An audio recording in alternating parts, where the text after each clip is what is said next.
I'm going to answer the top 3 questions about fitness. But first, I'm Landon Rudloff, and this is my weekly fitness vlog. Let's get into it. Alright, the first question is, how often should I work out?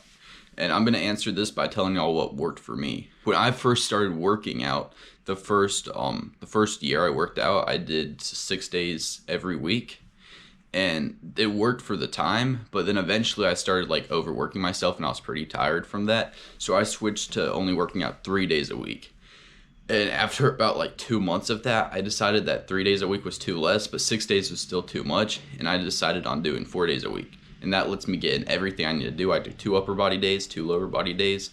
And it gives me plenty of time to rest. That way I'm like fully energized for the workout.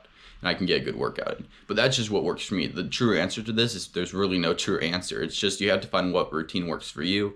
And so like sometimes 6 days a week might be perfect for you. Other people, that's probably overworking them. Sometimes that might even be less. Maybe you want to work out like every single day. And so yeah, it really just varies on what works for you. There's no real answer for that. Second question is, what do I eat before I work out? And I honestly don't have an answer to that.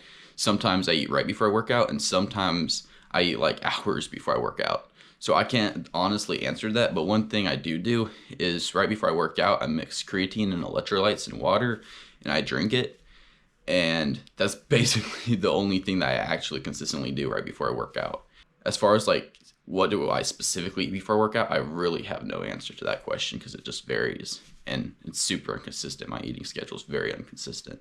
And last but not least, the third most asked question is how to get 6-pack abs. Yes, this is the third most asked question. These are actually the most Googled questions, the top 3 most Googled questions. And it honestly makes sense because that is probably, I think that's the first thing I looked up when I was getting into fitness. And the real answer to that is you just have to lose weight.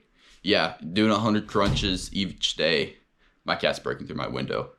But doing 100 crunches each day is not, it's going to make your abs stronger, but it's not how you get a 6-pack. You're just going to have to lose weight. Alright guys, that brings us to the end of this video. I hope this was helpful to y'all, and if y'all have watched it this far, please consider subscribing to my channel. I have a lot of travel and fitness content, a good mixture of the both. So definitely make sure to check some of that out, and I'll see y'all next week.